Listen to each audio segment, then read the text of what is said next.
Good evening, everyone. My name is Dwayne Wallace. I'm the CEO of the South Tahoe Chamber of Commerce. This meeting is mainly put on tonight by the Tahoe Chamber. Steve Teixeira, my good friend from the Tahoe Chamber, has put a lot of work in, and Jerry Bendel from the Lodging Board has put in a lot of work. But there's 6 organizations that have put this on. So first of all, I wanted to tell you, for those of you who are missing the game, the score is 7-3. So why are we here? About 10 months ago, my wife, who I'm proud to be married to, is on the city council, warned us that there was a slew of taxes coming, that there was an attitude that taxes needed to be passed in our community to hurt the rich and save the poor. And that was kind of the attitude. And sure enough, a slew of taxes started coming. And there were things proposed like the basin user fee, property transfer tax, parking fees, raising the TOT increase, and attacking small businesses directly just in our city to do a $23 an hour wage increase. So it was no surprise that another tax came along. So my board asked me to reach out to Steve to create an organization to fight all these taxes, which we did. We've been pretty successful. This is hopefully the last one that we're battling. But each of the industries in our coalition that we've had they've tried to attack us in one way or another. So we have the 2 chambers of commerce, that's 2, the Lodging Board, the Association of Realtors, the Tahoe Keys Property Association, and am I missing any? And the South Tahoe Restaurant Association is represented by Brendan Turian here. So we put that together for exactly that reason, to fight these taxes, and specifically this one.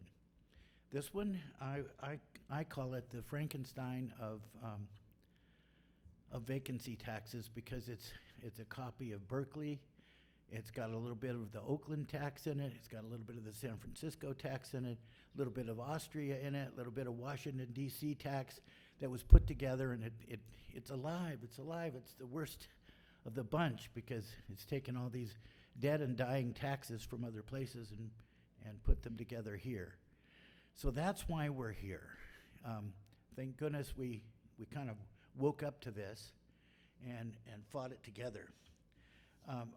My chamber board directed me to do it, and I was happy to do it. The other thing that has happened is some people have thought it was a red-blue issue. And I got to thinking about it today, and there's actually 3 of us are Democrats and 3 are Republicans, so that isn't necessarily true. And the idea that it's just rich people. 500 people have donated, anywhere from $12.50 to a few thousand. But 500 people have donated, and the funds we received caused the National Association of Realtors and the California Association of Realtors to take notice. And they said, you know something, you're right. This could be all over the country. We've got to do something, and they volunteered to help us in a big, big way. Fortunately, we had really raised enough to fund a very good campaign just on our own. Is it just a few people? Well, I've lived here 51 years, and I've never seen 500 signs go so fast in all my life. And another couple hundred are just ready to go out the door. Plus, the South Tahoe Patriot Group, as I don't know how many of their own, I think maybe 100, that have gone out. There's been a couple of city council candidates who have stood up early on for it. So this is probably the biggest groundswell that I've seen in a community in all the time I've been here. And we've had some real Donnybrooks with TRPA and others. So that's why we're here. We're here to inform you tonight as to what is actually in this. So now you know who we are. Now we're going to tell you a little bit about what this tax would do to you and others. And then Steve is going to talk. Actually, we don't even actually have realtors speaking tonight. So they've been unjustly singled out, when in fact the realtors in their when they sign up to be in real estate, they agree to fight for the property rights of the people that they represent. And in truth, if you read a letter by, in South Tahoe Now today, I think it's in there today, Doug Rosner, a good person, wrote about what would happen, and realtors would actually benefit if this passed, because everybody would be buying and selling property like crazy and getting rid of their property. And so I think I have a friend here who's a renter that might speak. I actually rent right now myself. But also we're going to tell you a little bit about what the city's actually doing, and Steve will be doing that. Jerry is going to get into actually what the text of it says. Brendan Turian from the Restaurant Association is going to talk to you about how this would affect his business and who his customers are. So I hope that gives you a little bit of an overview.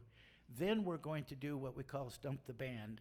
We're going to have people write questions, and we'll answer them for you as best we can.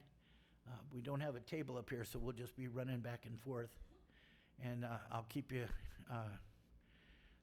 up to date on the score. All right, so with that, I'm going to turn it over to my good friend Steve Teixeira. Thanks, Wayne.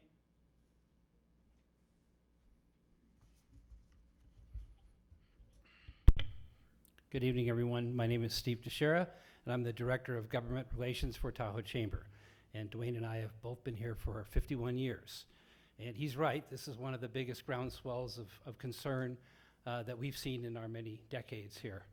And I want to welcome you all tonight and thank you for coming. Whatever your perspective is, thank you for coming. So the proponents of Measure N make it sound like nothing's being done to improve housing affordability here in South Lake Tahoe. Well, nothing could be further from the truth. They say our community is vacant, not vibrant. Nice try with a catchy slogan, but that's simply not true. In fact, I think it is an insult, because we know this community is vibrant, and you're all part of it. Measure N is a tax on all the homes that are, quote, not occupied for at least 183 days out of the year. And not just those of you who have second homes here, but everyone, even if you're a permanent resident, you still have to fill out the paperwork and prove that you're in your home at least 183 days. But during the course of this campaign, we've heard a lot of stories from people who are very concerned about this. And, you know, we've heard stories about people, well, my parents are aging, and I may need to go off the hill and take care of them. And if I'm gone for 183 days or more, I'm going to be assessed this tax. And all I'm trying to do is take care of my family. So this is one of the many situations in which people could find themselves. A lot of the cabins and homes that are being subject to this, you know, are been in families for generations, passed down from father and son to families, grandchildren, and all of a sudden there could be a situation where, bang, you get a $6,000 tax bill. Jerry's going to have a little bit more to say about this as we go on. So one of the points of debate over Measure N is how the money can be spent. In their original ballot argument, the proponents talked about housing, transit service, and roads. Well, we had to take the proponents to court because they signed the official voter guide saying that those were the things that the money could be used for. They left out the part about the giant administration that would be necessary to set up to make sure that 1,600 homes could be accounted for, and we could find out if you lived in your home 183 days at least out of the year, or your renter did. They also failed to mention the fact that a lot of the money could be gobbled up by legal expenses. Should this measure pass, it will likely be litigated, as it has been in some of the other communities where it has been proposed. So the court did rule in our favor, so fortunately the ballot argument that comes, the arguments in the ballot pamphlet that we all receive are supposed to be the truth and nothing but the truth. So now it's more truthful because they did say you have to list administration and legal defense. It has to be true. So we also observed that the proponents of Measure N consistently downplay the cost of administration. Like, oh yeah, it could be administration and legal defense, but it's not going to be that big of a deal. One of the quotes on their website is, no complicated tracking or backup is required, just simple form and a signature. Oh yes, so simple, unless you get the tax bill. $3,000 for the first year, $6,000 for each subsequent year, and then after that it goes up by the consumer price index, And if you are late with your form, there'll be penalties and fees. So could be a big balloon amount of money that you owe. Another misleading provision is the so-called oversight committee. We see a lot of that, the tax from some place or another. You're going to have an oversight committee. So independent people will be able to look at what's going on and judge it. And the city does have some good oversight committees. However, we got to remember, this is not a city idea. The majority of the city council last fall discussed having a vacancy tax as a city proposed initiative. They decided, no, we don't want to do that. There's too many unknowns, subject to litigation. We do not want to spend our time in the city dealing with that sort of thing. But one member disagreed and went out and organized a petition drive, and that petition did qualify for the ballot. So the oversight committee here is not an independent committee. It would be appointed by the city council and could be dismissed, one member or all, by the city council. And if they make any specific recommendations, the council will say, thank you for your service. We don't have to take your advice. Now, it doesn't really sound like meaningful oversight to me. It's also important to note that under Measure N, expenditures are optional. They're not guaranteed. So there's nothing in here that says this amount of money has to go to roads and this to transit and this to housing. The council seated at the time, when the revenues accrue, if we get to that point, they can choose to allocate the money to one of the categories, or two of them, or none, or any combination thereof. So any revenues from Measure N, too, if were it to pass and survive legal challenge, would not start to arrive until 2027. And the city's budget year runs from October 1st to September 30th. That means a future city council, some 3 years from now, will be the ones to make the decision about the funding. And how anybody can predict what's going to happen 3 years from now, I don't know how you do that. And if there's any litigation before Measure N revenues accrue to the city, where will the money come for the legal defense? Well, Measure N revenues won't be coming in yet. So will the city cut other services, public services, roads, transit? What will they cut in order to funnel money to the legal defense fund? And if the city doesn't spend the money up front, the cost of setting up a division of housing taxation, the city won't get any revenue unless they actually set that up. So where does that money come from? Where did that money come from up front before any Measure N revenues come? So given all these unknowns, why does Measure N make any sense? It doesn't. And we know it doesn't. Nowhere in the world is a vacancy tax working. Why do we need to be the ones that make the mistake here? So real housing solutions require a lot of hard work and perseverance. Many of us go to many meetings, and I'm talking many meetings, sit in chairs like you are tonight for hours on end, discussing with the city, discussing with TRPA, who actually has the land use control in the Tahoe region. So there's very limited development commodities, and finally TRPA of late, after a lot of pressure from a lot of folks, we're not just going to put out development allocations for regular single-family homes. We're going to start allocating some to affordable housing. And when you talk about affordable housing, there's lots of different kinds of affordable housing. There is affordable housing for low and very low income, some for median income. There's affordable housing for those with disabilities, those of us who get to the point of being senior years, we have our housing needs. So there's lots of different kinds of needs. It's not just a one-size, quote, affordable housing fits all. But it's really the perseverance over the years of going to meetings and advocating for the kinds of code changes and different things that are necessary to create a lot of different kinds of affordable housing, including things like accessory dwelling units. You know, this became law in the state of California a couple years ago, and TRPA had to revamp its codes and work with the local governments to be able to, if you have a property big enough and you have a driveway access, you can create an accessory dwelling unit, a small unit on your property that somebody could live in, maybe somebody in your family or somebody that you might rent to. So it's a complicated situation. You can't just throw money at it and have it go away.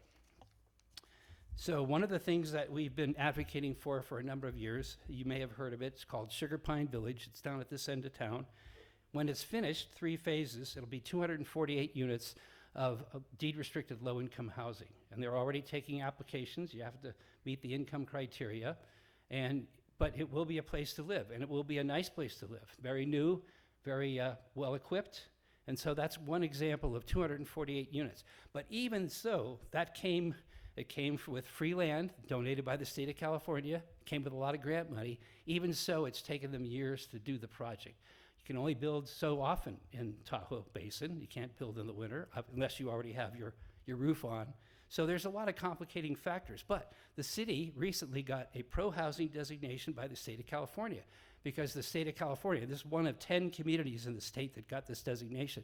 The state realized that the city is doing pretty much everything it can, with help from various sources, to promote housing in the community. In fact, there is an item on the council agenda tomorrow night. They're going to apply for $3 million because they are a pro-housing community. They were eligible to apply for certain grants that otherwise they wouldn't be. So I think we see a lot of progress going on in the town. Does it happen overnight? No, it doesn't. But is it right to penalize people who had nothing to do really with creating the issue? No, it's not right. And there's other partners that are working. For instance, at the college, Lake Tahoe Community College, they're just working on construction of 100 units of student housing on the campus. So that's great, because then the students aren't out in the community competing for other residential renting opportunities. They can have a place on campus. So the bottom line is, I want to leave you with is, a lot of work is being done, and we commend the city council for declining to do the vacancy tax as a city, and we commend the TRPA for convening a series of workshops where they're looking hard at their codes and how could things change so that we can have more affordable housing. We also want to commend the South Shore Transportation Management Association, because we, and I say we because I'm on that board, recently launched a van pool program. So there are people who work in our community that may not want to live here. They maybe don't like the snow in the winter, whatever it is, but they choose to live in the Carson Valley or Carson City or some other place in proximity. So we now have a van pool program where employees can get together with some support from their employer, and they can rent a van, and they can go to their home, come to work, go back home, and they're actually saving vehicle miles of travel, saving congestion, and getting to work in a much more efficient and economical way. Another example of how many different tools you need to really solve the housing issue. So no such innovation has been shown by the proponents, at least we haven't seen it, and they just seem to want to look at other people and take your property and take your money. We here in the community appreciate everybody who lives here, whether you're a second homeowner, vacation homeowner, renter, permanent resident. Everybody contributes to our economy and our vibrant community. And Brendan's going to come up in a little bit and talk after Jerry, talk about the impact it has, because people say, oh, you don't want me in South Lake Tahoe. I'm going to sell my house. I'm going to go somewhere where I feel welcome. And I'm going to spend my money on businesses in those community. And then we lose out. We get a reputation of being unfriendly, and that impacts our businesses. But before Brendan comes up, I want to introduce my colleague, Jerry Bendel from the South Lake Tahoe Lodging Association, to get into some of the details about what's really in this proposal when you look at it in detail. Thank you very much.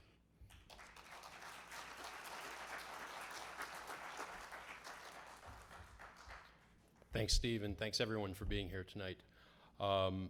So another myth about Measure N that we want to dispel tonight is that Measure N only impacts second home owners. This is not true. First, every homeowner of Measure N is required to fill a declaration of occupancy every single year. You're presumed to be guilty of leaving your home vacant under Measure N, and your filing every year is to prove to the city's satisfaction that you occupied your home for at least 183 days. The rules on how you prove to the city you occupied your home are not spelled out in Measure N. The city council, future city councils, and city staff are charged with developing those rules if and when Measure N does pass. We do not know that Measure N, we do know that Measure N authorizes the city to go back up to 5 years and audit you if you're selected, and you would have to prove to the city by rules not yet adopted that you occupied your home for 183 days. It's not as easy, is right. It's not as easy as it sounds if you think about it. For example, if I asked you today to prove to me that you stayed in your home 183 days 3 years ago, how would you prove it? You may think it's obvious because you know you did, but can you prove it? Paying the mortgage is not good enough. You have to show receipts from 183 separate days showing local purchases, perhaps. They, the city, may set up a system to monitor your utilities. Maybe you have a location tracking device on your phone and they're going to ask to see those records. More importantly, why should you have to do it? What business of the city's is it how many days you actually stayed in your home? It's a huge invasion of your privacy. We all believe that. And the burden of proof is on you, and it shouldn't be. In addition, even if you think you occupy your home full-time today, as Steve, I believe, mentioned, what if your circumstances change? What if your parents get sick and they live out of town and you go to stay with them for 7 months at a time? Boom, vacancy tax. And if you incorrectly assumed that the vacancy tax doesn't apply to you because you think of yourself as a full-time year-round resident, boom and double boom, because you get penalized for filing a false statement. What if, as you age, you decide you want to spend summers somewhere warm with the kids down in Sacramento, like I said last time, if they let you, and or somewhere warm, in Arizona. Again, that's a vacancy tax.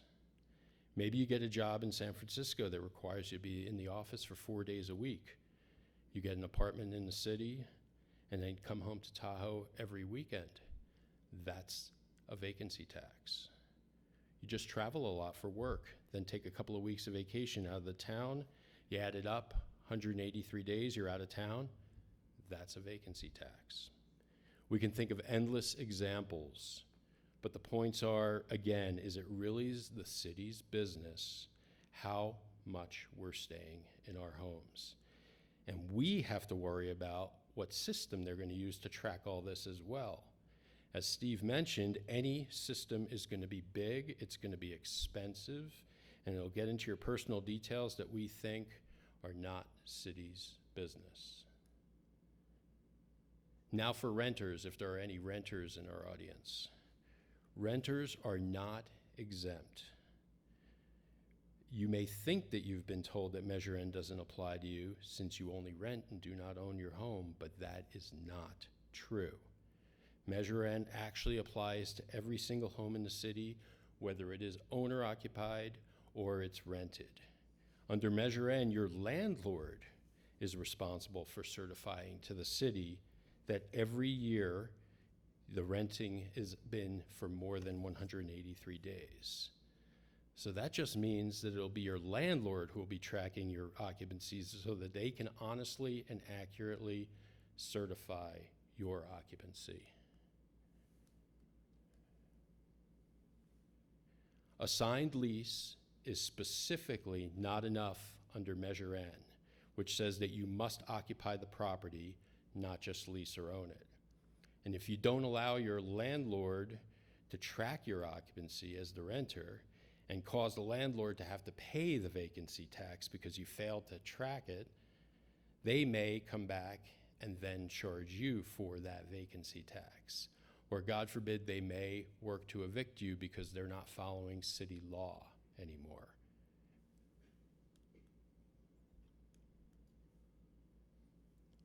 The other thing I'd like to mention is that vacancy taxes has actually been a failure everywhere that they've been tried. I'm going to show you a few slides that show this. San Francisco. The vacancy tax is currently subject to a multi-million-dollar lawsuit. In Oakland, the vacancy tax collected less than half of the revenue promised and cost more to administer than promised, leaving the vacancy tax fund actually in a deficit.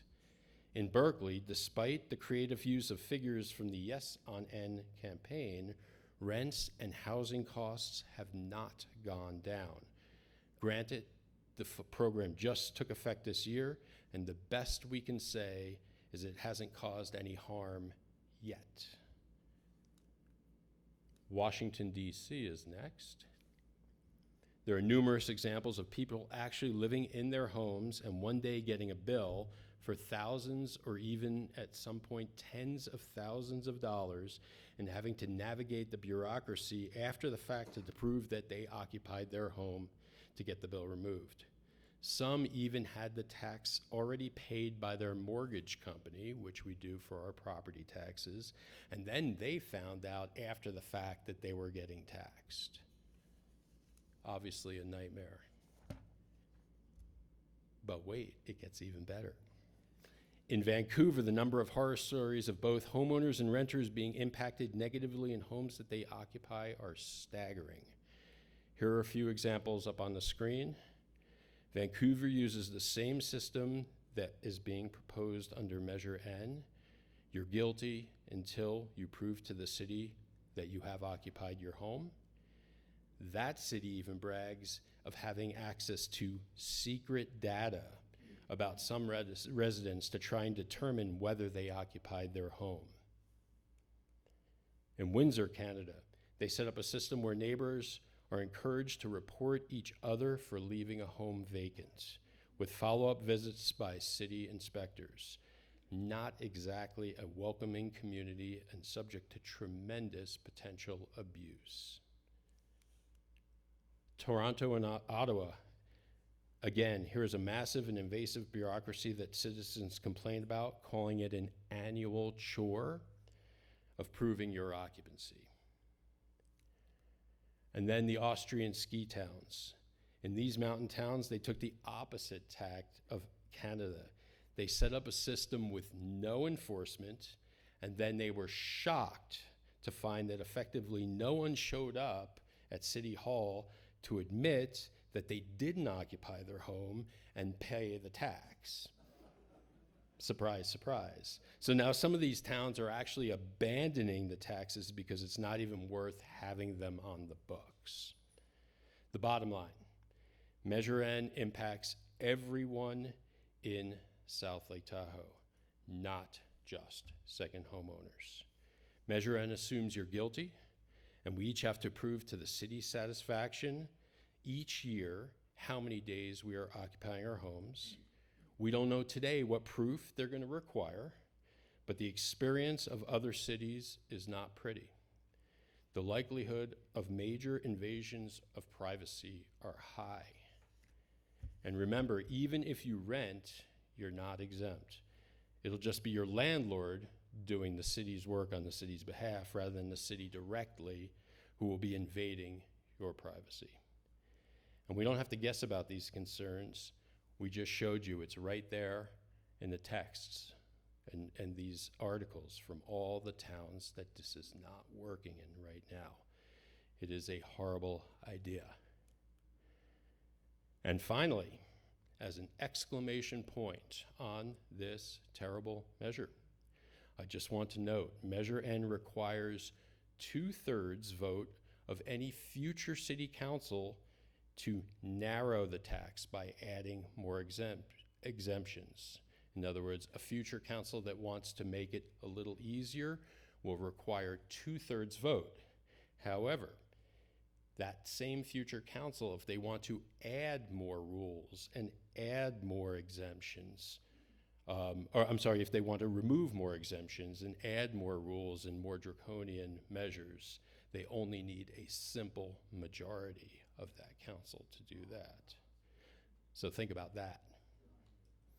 So sorry for being the bearer of some unwelcome news, but that's why we're all here today. That's why we've seen an amazing groundswell of support from all facets of our community. As Steve mentioned, it's not just one segment of our community that's been contributing, putting up signs, and volunteering. It's been a huge segment of our community, almost all of it. So we're excited and really thankful that you're all here and all participating and supporting us. Now I'd like to mention and turn this over to Brennan Torian. He's the owner of Lake Tahoe Pizza Company. He's also on the South Lake Tahoe Restaurant Association. He's going to be speaking about the impact of Measure N on our local small businesses. Thank you.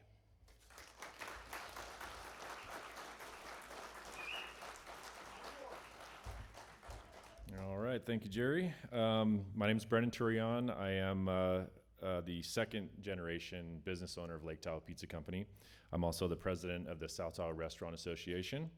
And we are here to just convey our concern. I know as one of the older businesses in town, I've seen a lot of change in South Lake Tahoe. People have been around a lot of things have changed. Some things haven't.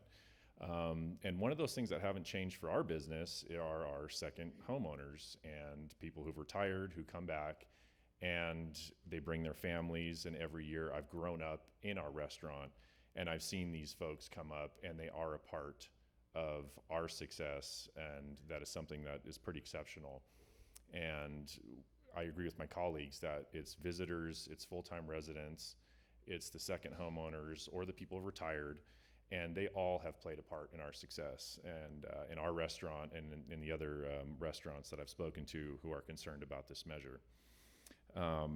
In addition to that, we've also had to survive a lot of natural disasters, and it's one thing I've tried to convey to the city council that Tahoe, as beautiful and as amazing of a place it is, you got to be ready for really a lot of unknowns.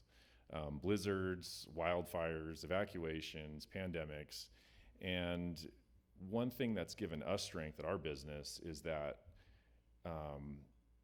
is our ability to save and anticipate those things. I think the more taxes, fees that are proposed, I'm hearing a lot of concern among my other colleagues that it's making it difficult to get through those month closures when the highways are washed out, when we have a bad summer because of wildfire smoke.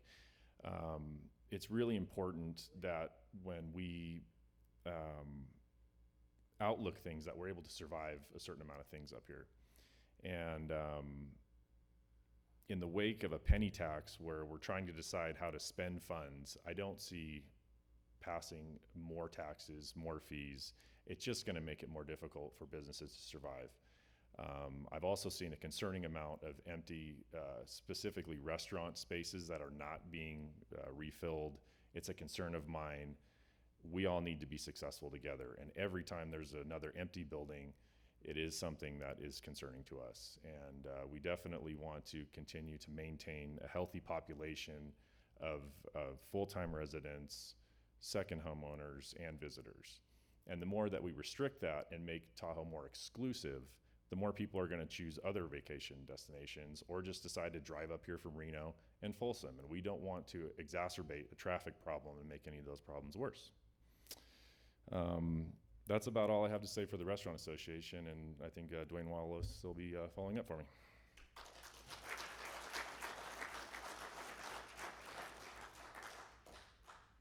We're really proud of Brendan. His family has had the restaurant, 50 years? And they recently received a congressional commendation from Congressman Kiley and others for being there that long. I started about the same time you guys did, and I didn't make it as long as they did. So I'm really proud and have great pizza. What he's trying to tell you is that an attack on businesses, which is what happens when you're in the business of owning a home or in the business of renting a home or having a vacation home, it's not really an attack on you as much as it is an attack on your employees also. When taxes go on businesses, they have to raise their prices. When they raise their prices, you all know, you're trying to buy eggs and gas right now. It's not easy. So we're really seeing this as just an ill-conceived thing that needs to go away, and we need to make sure that our community really, really makes it go away. It makes a difference who you vote for. So pay attention to who's for it and who's against it, and keep that in mind. So what we're going to do now, because there's so many of you that have probably good stories to tell, we're going to do more of a cards that you can write on. We'll circulate, and as that happens, you can ask questions, and you can try to stump the band here, see if we can answer your questions. Here's a couple of them already. I might have to get my glasses out.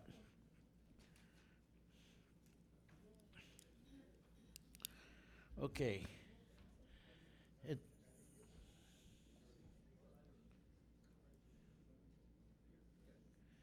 The question from Tim, is it Tim Durkin?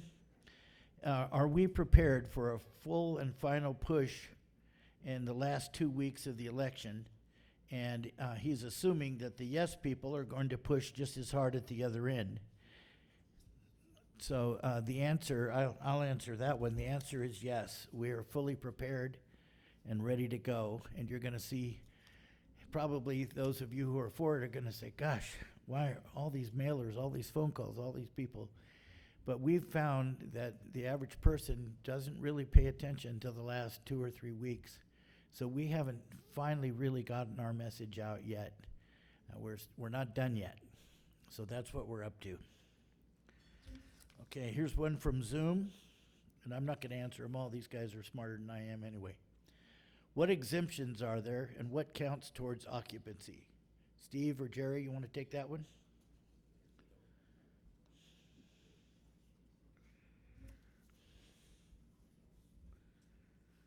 You need my glasses? Yeah, okay, I gotta, Oh, by the way, the score is now 14-10. so we believe there are exemptions for military service, for fire service, when you're out, obviously fighting forest fires if you're in that profession. And there are a few other minor exemptions, but I think more importantly, the ones that were mentioned earlier that are not exempt when you're caring for a loved one off the hill or away. I think those are the ones that are really scary for us, that you never know what's going to happen, and then you're all of a sudden, making decisions partially based on a tax, and that should have nothing to do with your decision-making process at the time. Okay. But I know they have added a few for military service and fire service and a few of those areas. Okay, we have one here that says, what if you have a legitimate health condition that prohibits you from being here the allotted number of days? I can tell you that both my parents, who've passed away now, I had to go to Placerville and take care of them for a long time. And I had a letter that came in from a local professional woman who, she didn't want to use her name because she felt like she would be attacked by the pro people. But she couldn't be here tonight because her mother became ill this week. She had to go off the hill. And she says, I believe I'm going to have to be gone off and on much more than 6 or 7 months. And she says, we don't have the money to pay an extra $500 a month. And I don't have the time, she said, to try to get this taken care of. I'm just busy with my mother, as she well should be, and God bless her for it. So, go ahead. I have one here. The year is 2028, which, by the way, is the next leap year. Your home is vacant 183 days and occupied 183 days. Tax or no tax? It's a great question, actually. And because the verbiage is about occupied days, needs to be occupied 183 days, my guess is no tax at that point. If your home is occupied 183 days, tax or no tax, you have something to say about this. You've done a very dangerous thing here, giving me the I know, microphone. but Never just give for, a- just All right. for this question. Never give All a right, poet only a for this microphone. question, okay. Only for this question. If you look at the, and I don't know, you may have it here later, you may look at the actual ordinance itself is not expressed in how many days you occupy the property, it's how many days vacant. And it goes into effect if you're shown vacant property for more than 182 days. So 183 is more than 182. And you'd pay the tax. He wins a prize at the end of the show, by the way. So I have one here, Jerry. Do we have any other ideas for how to fill the transit funding gap? Yes. As somebody that's been involved with the business community at Lake Tahoe for many years, a lot of times the private sector is willing to step up and do its part. They just don't like being forced to do it by government. And they don't necessarily want to give the money to government because they don't maybe know where it goes after that. So there is such a thing, and we have one here in South Lake Tahoe. Jerry is part of it. It's called a business improvement district. So businesses get together and they decide if there's something that they collectively would like to fund. And in the case of the South Lake Tahoe Tourism Business Improvement District, it was tourism that they wanted to promote. They wanted to promote the community. Because years ago, the city would spend some of its transient occupancy tax on tourism promotion. They would give the money to the Lake Tahoe Visitors Authority. And then the city decided not to do that anymore. And the businesses said, we have to have some funding from the California side to go to the LTVA to promote the community, to promote visitation. So they formed a business improvement district, which is where the business owners get together. They agree on a formula for what each would pay based on a certain criteria, and they would agree on what the money would be used for. And then they agree to self-assess, and the money goes to the organization, and then the organization, based on what's called the management plan, puts that money up for the purpose that they agreed to do. So we're now looking at something, there's no guarantee, but again, businesses like it better if they can decide what they want to do, and that they can control the money. So we're exploring the opportunity to have a transit business improvement district. So we have a pretty successful microtransit program here on the South Shore now. It's called Lake Link. Some of you may have used it. And so the people who come together on this business improvement district for transit could put up the money to help expand the service on the South Shore. And that's preferable because, again, it's not the government telling you what to do. It's you deciding amongst yourselves, people with a common interest, business people with a common interest, say, we want to do this with our money, and we're going to self-assess to get it done. So that is in the works. Again, it takes a while to set these up. There's California law that dictates how this should be done. But again, it's the businesses decide, and the businesses control where the money goes. If I can, I got one other quick one here. Why did the city not purchase Motel 6 and convert it to low-cost housing? You want to take that? I know, that's your favorite subject, but I'll take it. So the reason is because Motel 6 was full of asbestos and other kinds of toxic things that had to be cleaned out. And, you know, I gave you the example of Sugar Pine Village. That land was donated free and clear to the developers based on the governor's executive order saying if the state has surplus land and it's well sited for affordable housing and it's flat and it's level, you know, even then they had to struggle to get the money to build it. So the idea of having to demolish something that's full of asbestos and other toxics to take it all down and then try to build something affordable? No. And it just so happens that it's in a very environmentally sensitive area, and it's probably the last big piece of what will ultimately restore the Truckee River, which is the largest tributary into Lake Tahoe. So it's really an environmental save, if you will, get rid of the toxic materials and create, you know, the upper Truckee River the way that it should have been all along. Okay, Dwayne? Okay, good. All right, I got one from, I believe, in the room. What is the name of the city council member that took it upon themselves to originate, measure, and say it with me now, Scott Robbins led the charge on the this whole idea.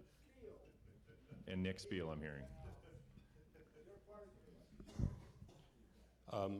I've got one more. It's more of a redundant one, but considering the crime and blight in Berkeley and San Francisco, why would any sane person want to emulate what has been proven not to work? There you go. Yeah. And now, and then one other, what about all the vacant businesses? Do these landlords pay as well? No, this is for residential. This is not business related. Somebody asked, that said, I'm a renter and my landlord says if Measure In passes, they will raise my rent by $500 a month. How realistic is this situation? I'm not a property manager, but I've been a landlord and I've been a renter both. I would say that they would probably, it would be very difficult under California law to just do that, I think, because there's a limit to how much they can raise the rent right now. However, probably when you signed a lease, if it was a new lease, they might be able to put that into the lease that if you didn't, that if you violated that tenet of being there that you would have to pay. I'm just guessing. I'm not an attorney. My mother wanted me to be one, but somebody wants to know, what are the primary financial supporters of Yes on N? You can go to the city clerk's website, and also I think the El Dorado County election department, and they keep track of who's paying what. But what happened with this tax was a little bit different, and it wasn't all just financial support. Somebody did a Public Records Act request and found that the vice mayor of Berkeley had a great deal to do with this. So there's sort of a network of vacancy tax people that are pushing this all over the country. And one of the proponents did say that they wanted to use Tahoe as the first big domino across the Sierras. Luckily, we've got a lot of resources here that maybe some other small towns might not have, and we can fight it, but it wouldn't always be that way in some of these small towns. And once they get one, then they point to it and say, look, they did it over here, it's okay to do there. So that's my opinion on that. I've got another sort of related one. Is it reasonable, I think this is from in the room, is it reasonable to think rental prices will go up to cover possible owner paying vacancy tax? And I can't speak as an authority, but I know as a renter, generally anytime the costs go up, the rent would most likely go up. That's another thing in terms of business I'm concerned about, is keeping my costs low so I can keep my prices low. I know in terms of business, when the rent goes up, when taxes go up, if we want to stay in business operating on a generally like a 5% margin, which is what most restaurants operate on, we've got to try to keep prices as low as possible, but we have to respond to costs to stay competitive with wages and to stay open. So more than likely, it would be reasonable to assume that, yes. I'm hearing that younger residents want to pass this measure, ages 40 to 45 or younger. How do we reach our younger residents to vote no? And then they said, threaten to raise their rents? No. We obviously, that might be a byproduct of it, but that's not. What we do is we do exactly what we did tonight, and we're doing it out on the airwaves. Our campaign is ramping up even more. You've probably seen a lot on video, on social media, and you're going to see more. And it's the same arguments that we're making here, which is it's not just for the property owner, it's for the renter. The renter will have to report as well. Certainly the landlord to the renter, as alluded to there, if there's a penalty, one can make an assumption that that could get passed forward because costs will increase and costs have to be mitigated. Additionally, just the fact that there is no guarantee that it's going to go to housing. Any future council can just say, we're going to put it all to this other of the three projects or the administration of it. I think those will resonate with the younger voters. They hear the taglines, you can get an affordable house, you can make a life here.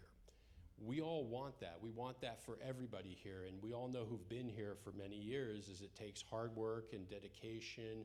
Sometimes, you know, a few jobs, whatever we took to have it, to stay here, to be here. And we want to just tell the younger workers that we respect them, we appreciate them, but this is not the way to do it. There are other ways that we are looking at as a community to get affordable housing for them as well.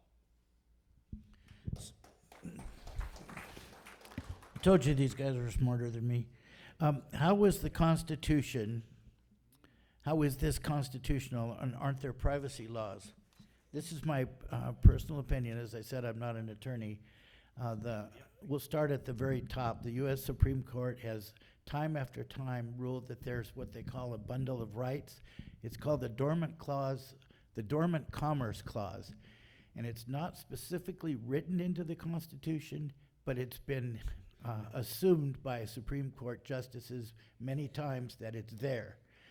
And in California, there's 5 things, and the realtors in the room can help me, but one of them is exclusion, the right to exclude somebody from your property, the right to use it, the right to not use it.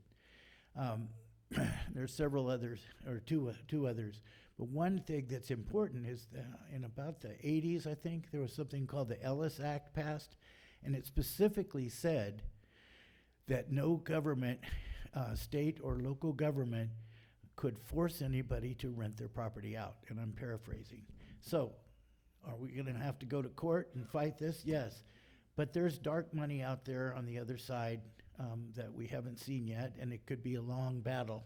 In the meantime, you're stuck with something, so it's better to kill it at the local level and fight the battle as a winner than fight it as a loser if this thing wins. All right. Here's a question. Will Nevada be participating in building any housing units? You know, I don't have the number off the top of my head, but there's a surprising number of deed-restricted affordable housing units on the Nevada side, in State Line and on Upper Kingsbury. I wish I had the number in my head, but when I heard it, I was amazed. So the idea that Nevada doesn't do anything to contribute is not correct. They do contribute, and I suspect in the future they will do more. But right now there's quite a few units over there that are in play as deed-restricted affordable housing units.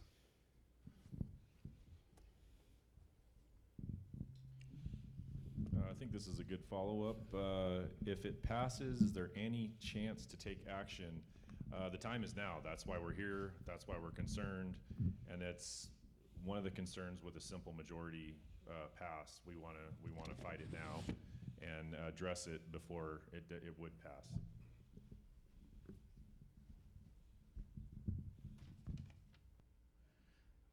You have another one? No. Okay. Here we go. You can still remain anonymous, just cover your face.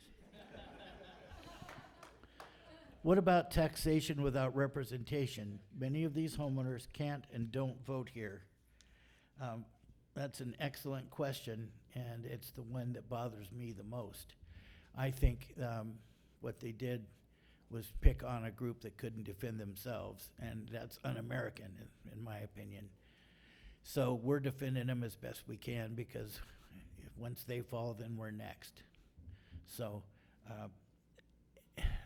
taxation without representation is a premise that U.S. law is based on, but in this particular case, they've found some ways around it by calling it a fee, by calling it this or that, and they've been able to get through California courts especially. And so it's just word parsing, I guess you would call it right now. We'll win if it gets there, but it's going to take years. It's better, like I said, to beat it now. So what that means is when you leave here tonight, go tell 10 friends. Go tell 10 young people. They're not going to get the keys to somebody's house as soon as this passes. I had somebody actually tell me that. Well, my husband and I, we're renters, and they shouldn't have 2 houses. Why we want 1? So I said, you really think you're going to get the keys to a house? Well, they kind of made it sound that way when we signed the petition. So go ahead. All right, I got one here. This is a really good question, and it's really hard to answer because the question is, what is the definition of affordable housing? And as I sort of alluded to earlier, there's lots of different kinds. There's income eligibility, so it's very low income. That's a certain level of income. There's low, and then there's moderate, and there's several definitions and layers of moderate. And then there's median. I mean, there's a whole bunch of, and then, as I said, there's senior housing.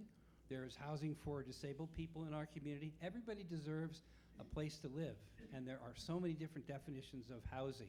TRPA invented one recently called achievable housing, so that you can achieve a house, whatever your income level. But it's a really good question, and it's really hard to answer. And as I mentioned, people throw out the term affordable housing, and there's a definition in the TRPA code, there's a definition in state code, but it would take the rest of the night to try. We wouldn't even be able to answer it. But it's a very good question, and we're available after the meeting or any other time to try to give you some verbiage that helps to answer the question. So thank you for the question. What have you got? Okay, I got a couple here. First one is, why should we vote no and not yes? Well, I think we outlined quite a bit of it here tonight. I think we are making inroads in so many different ways for housing in our community. We were given a designation as one of the top 10 in the state. I think we believe that is the road to go down, and we believe that the road that this yes on Measure N is not only the wrong road, but it is fraught with peril. It is not even a well-written measure. It's terrible.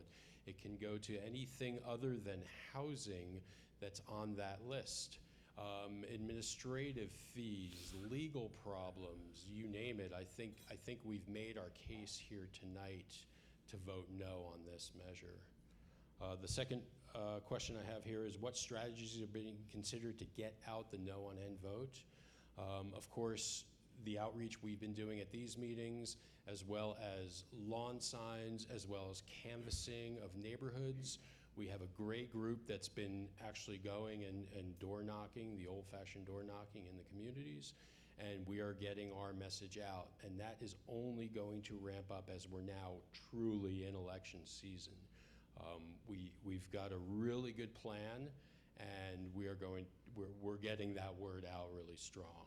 So, and please, as Dwayne said, talk to friends. You can absolutely help. Volunteer, come up to us afterwards. Anything that you can do to get the word out that this is the wrong measure is what we need to help us get this across the finish line. You can write letters to the editor, and if every person in here talked to 10 people, that's 2,000 people we could reach this week.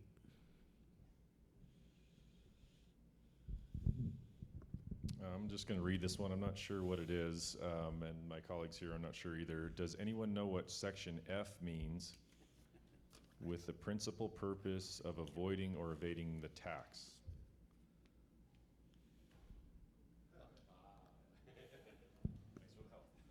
Sure. I think they're talking about the exclusions. You've got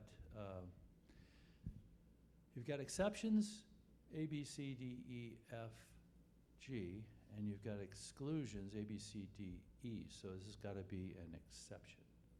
Okay. Logical. By the way, since you brought it up, all of these exceptions and exclusions, when you look and you see them, every one of them is either limited, conditional, or time-bound, or some combination thereof. Remember that when you see them. Now, the F one, I believe, and I don't have it with me, but I think what you're talking about, you have it? Oh, thank you. Oh, perfect. And we, thank you. It's actually my question, and I It don't is your care if question. people know. All right. Come on back over here, Bob. It actually goes to transactions. The transactions for the principal purpose of evading the tax. Yep. That is so vague, I have no idea what that means. Bob, come back And over I'm to the an spotlight. attorney. Okay. I am an attorney. And you are an attorney, you say? Yes. Oh, goody. And she doesn't know what it means? She knows what attorney means. Yeah, I know that. Okay, but you're She right. doesn't know what F There's a means lot of either. stuff. No idea what that means. Okay, the way I read this, because I can't read this, I don't have my glasses. Well, I do have my glasses. Wait a minute. Which ones? These, the cheaters, yeah. Thank you. Thank you, John. You have to put forgive me the delay. Okay, there are people out there, and this is a good question. It's a real good question. It's a really good question because there are people out there who would do some math and figure with the escalating costs and whatnot, they might even put in a deed restriction on their own property to evade the tax. And that's the reason that they have a January 1st, 2024, this year, as a condition for deed restrictions. In other words, any new deed restrictions do not get an exemption on this, all right? But that's not quite what you asked.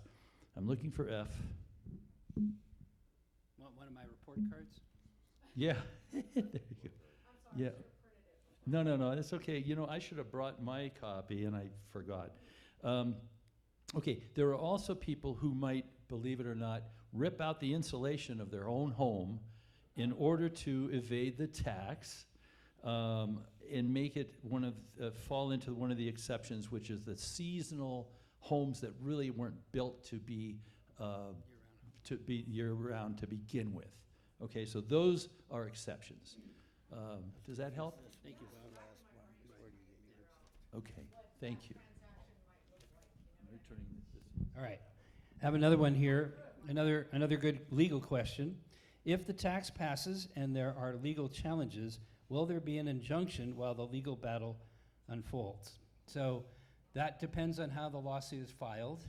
And I think that would, be the right way to do, to say to the judge, put this on hold while it gets sorted out in the courts. Because if you don't do that, the city is going to have to come up with a bunch of money to set up the program, drive the revenues. So it really would make sense, not that all the law and the courts make sense, but to the extent it would make sense, whoever files the lawsuit should say to the judge, put this on hold until this gets sorted out. All right, do you have a last one there, Dwayne? Well, I just wanted to add to that. It makes a difference who you elect to the city council. Obviously, my wife, she's going to be there a couple more years fighting for this. But the city attorney has said in a public meeting that the city council does not have to defend it if they don't want to. Now, the measure itself says they do. City attorney says they don't. It would make a difference who's on the city council as to who votes to defend it or not. If it passed and our city council didn't defend it against the lawsuit, then we might be in better shape. It's a little bit complicated, but did we have a couple more questions? And do we have enough time?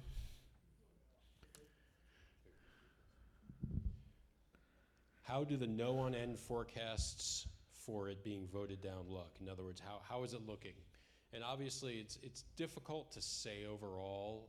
You never want to go to the bank on anything, but all of the canvassing, all of the talking we've been doing has had a positive effect, and we feel very good going into this phase of the campaign.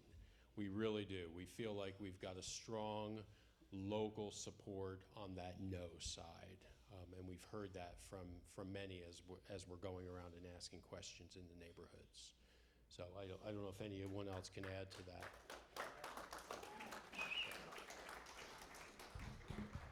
Fire off the next one here. This is something I've heard quite a few times. Why doesn't the city focus on fixing the roads?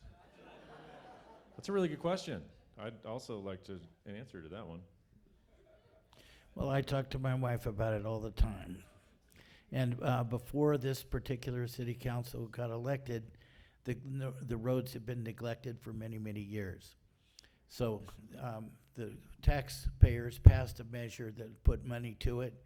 So first of all, they had to have some plows that would plow the roads because ours were so old. So they bought 5 or 7 of those.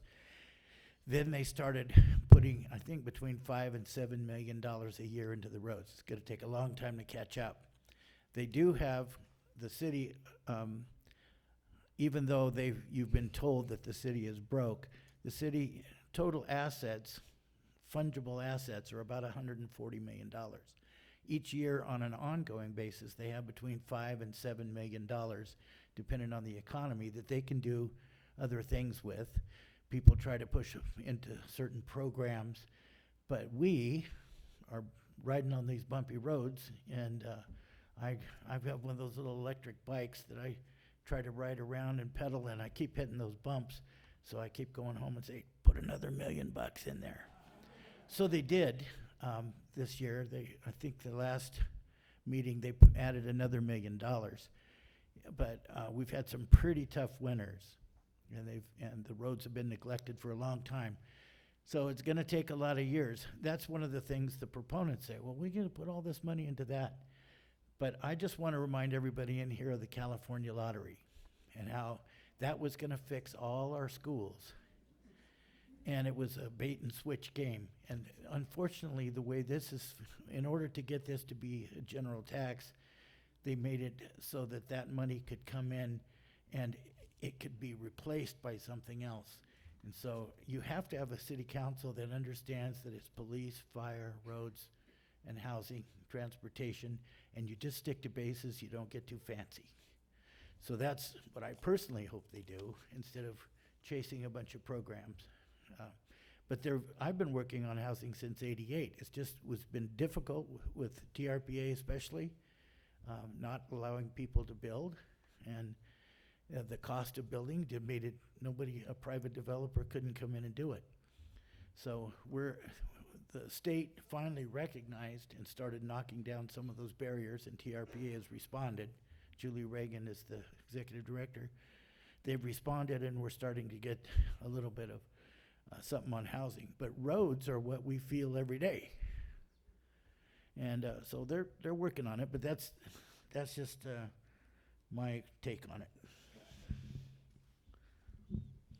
Okay, and kind of a similar piggyback, a quick question from Zoom, which is what happens if you vote yes on N?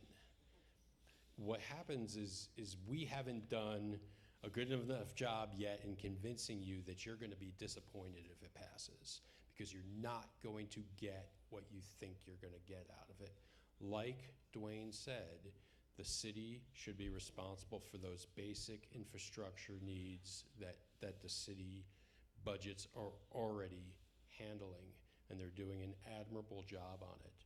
If you think you're voting for Measure N in a positive to get housing, and we're going to be able to build housing in this community, that is what we're telling you is not a truism. That is not going to happen in any short, medium period of time.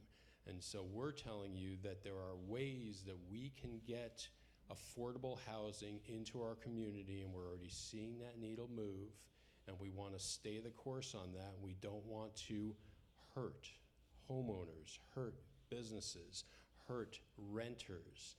That's what we're trying to convince you who may vote yes on Zoom out there somewhere. Thank you, Jerry. So here's one that's basically talks about a story we've heard a lot of, and some of us are maybe in this situation ourselves. What happens to the home I own that I want to give to my kids, and I can't afford to keep it since it may be too expensive for me to do so? That's nothing short of a tragedy. People have scrimped and saved, had a home here, feel part of the community, want to pass that experience on to their kids, their grandchildren, and they may not be able to do it. We've heard this story many times. It brings tears to my eyes. So I hope we don't have to face that situation. Hope you don't have to face that situation. All right. I think this is similar. Do you have another one, Jerry? I've got another one here. I've seen yes on N in front of stores and talking to people coming in and out, passing out brochures. Is no on N doing this? Absolutely. We are doing it. We're door to door, as we've already mentioned. I know we were out in front of restaurants. There were groups of us out in front of restaurants in the last few weeks, and we will continue and ramp that up as time goes on. We will communicate as well to the email lists and database when we will have those events for volunteers. We encourage support and volunteerism in this respect. Got one here coming from Zoom. If Prop N passes, isn't there a risk for budget-strapped vacation homeowner to illegally rent their homes to provide more occupancy? I'm sure that's a possibility. I can't, I'm not a vacation home owner, and I'm not sure if I could speak for him, so anything's possible. So I've got one from Zoom. It says, short-term rentals, will they count towards occupancy? I believe whoever, there's just got to be a human being in the building to count under this measure. So a short-term occupancy, if you have the 30-day thing that the city has, the 30 days would count.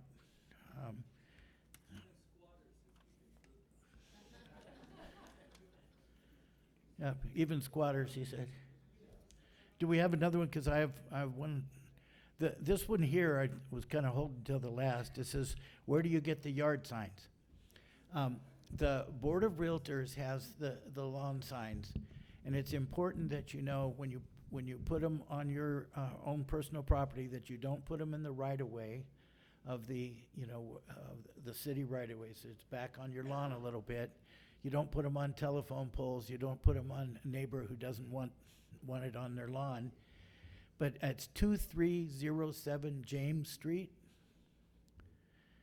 And it's back in back of O'Reilly's Auto Parts. I think that's 2307. Is that correct? I see a few realtors here. So you can go there, you can call the South Lake Tahoe Association of Realtors, and you can ask them if they're open that day, and they have the signs in the building. But they're going pretty quick. And then the South Tahoe Community Patriots had quite a bit of signs. I don't know if they've used them all up, Eric? We have about 25 left. Okay. Should have brought them. We'd have given them away tonight. We have some for people that want. Okay. All right. Here's one, another good question. If I run a business from my home, am I exempt from the tax? I don't think so, because it's really not what you're doing in your home, it's that you're in your home. And you have to basically, prove that you're there, either running your business or doing whatever, for 183 days. I think that's the key thing you need to prove. Yeah, 184, okay. Thank you, Bob. And the winner is, no.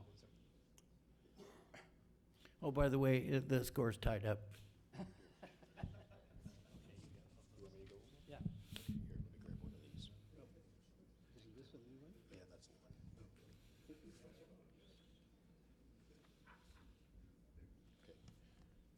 Here's a Zoom question. What is the stated goal of the supporters? Is it to reduce vacation home ownership, to open up those homes for renters? Is this about housing, or a belief that there's too much tourism? What are they trying to solve?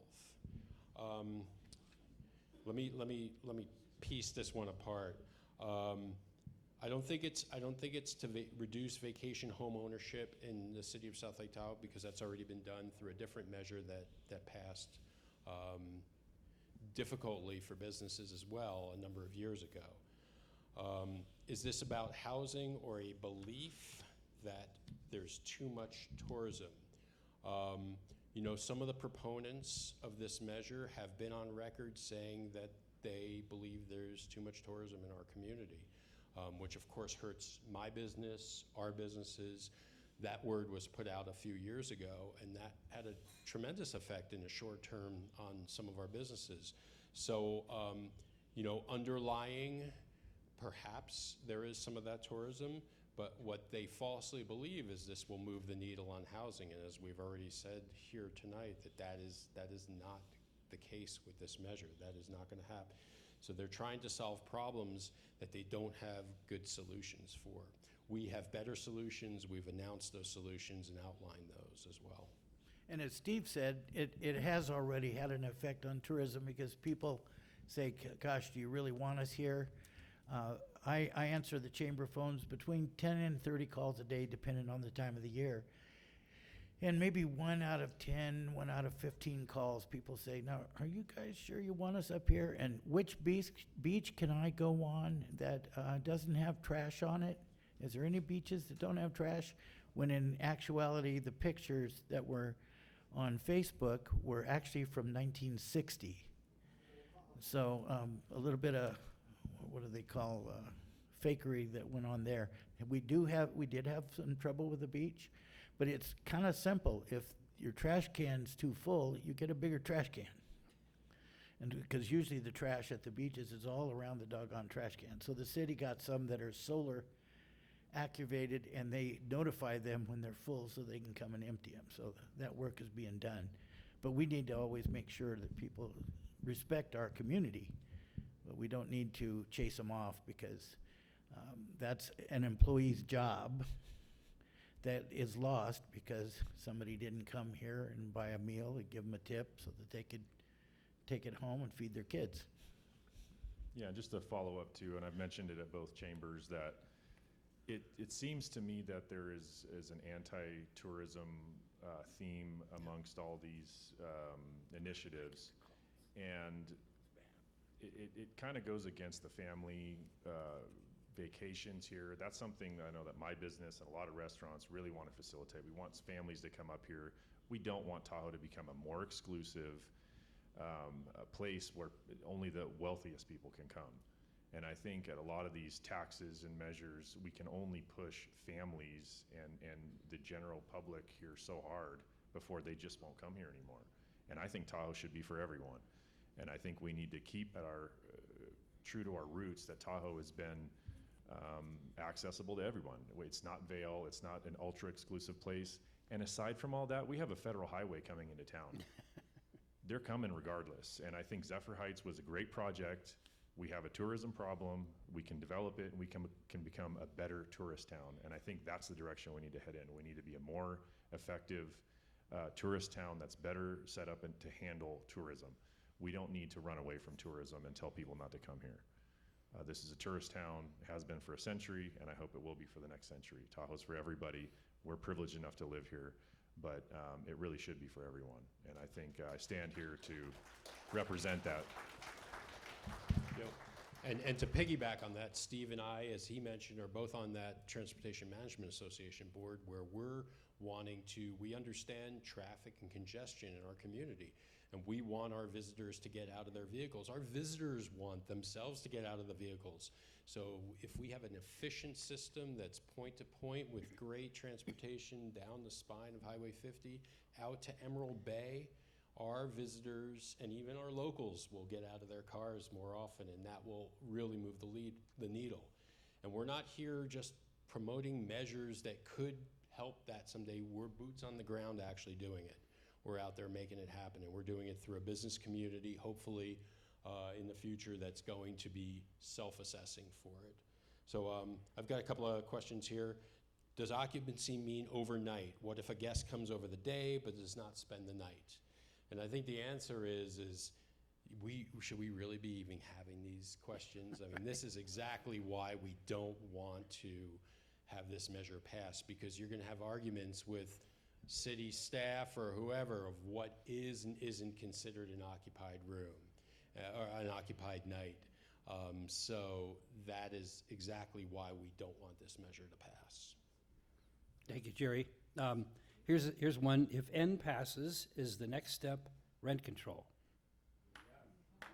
I think that's very definitely in the mind of the certain council member who brought us Measure N. And there, of course, there's a state ballot measure in California about rent control, Prop 33. We're keeping an eye on that, but it wouldn't be a far reach to think that rent control might be next. And that's really a devastating situation. And I want to go back for a minute to the Business Improvement District. So this is a reason why businesses need to decide, and they need to self-assess, and they need to keep the money away from the government, because the same said council person said at an open public meeting, a council meeting, that he wanted to take that money and he wanted to not allow it to go for tourism promotion. And he was told, oh, by the way, you don't have control over that money. So that kind of tells you the story there. You have another one, Jerry?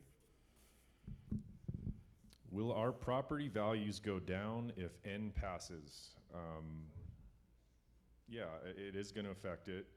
And I don't think that this particular measure is going to do anything to address it. If I think back from my college days, economics, supply and demand, a lot of people want to live in Tahoe. Very few of us can live here. So that's inevitably going to be a problem with the amount of limited building space that we have, I think. I think that's something that we're going to have to deal with, better ideas than what this measure is trying to do. Okay, Zoom question. How does it help the community if a second homeowner rents their home to a short-term to a vacationer to accumulate the 183 days of occupancy? Isn't this tax being touted by Yes on N as hurting the ordinary community members like teachers, mechanics, contractors, nurses who can't afford to live here? So, I mean, yes, certainly it's being touted as that, but the community, because of that measure that passed a few years ago, that doesn't allow short-term renters outside of the tourist core areas, this doesn't affect that as much. These are two different situations. A short-term renter outside of the tourist core cannot rent for less than 30 days. That is what the law is. So if it's more than 30 days, whether it's seasonal or full year-round rental, if it's more than 183 days or more, it's considered a rental. You guys have been very patient. I can just tell you that some of the calls I get are from people that are desperate, along the lines of what I think Steve was talking about, where somebody says, you know, my memories of Tahoe are so amazing. I came up here when I was 7, and I had quality time with my dad and quality time with my grandparents, and we went fishing, and we watched the fireworks, and it means something to me, and I brought my kids up that way, but I can't afford this tax. We can't, because we're older now, we can't come up all the time. And now they're saying they're going to tax us for not being here. Didn't they just try to tax us for being there? And so with that, the best meetings are always in the parking lot. So we're going to wrap this up, and we're asking you to make sure that you vote, and that you make sure that your friends and neighbors vote, and that they maybe watch this video. It's either watch paint dry or watch us talk. You know, it's a toss-up. So the game is over, and they won. So we may have one more. I'm not sure. We may have one just on election eve or something like that. How many people would like that? How many people can bring somebody who thinks the other way? So we can convince them. And hopefully this will get out on the net and do the job for us. Yes, sir. Is there a list of businesses that are promoting yes on end? You might be able to go online to the Patriots page or something like that. They may have something. We don't have that list. I didn't say that. So with that, I would like to wrap it up and thank you all. Thank you to Steve and Jerry mainly for putting this on.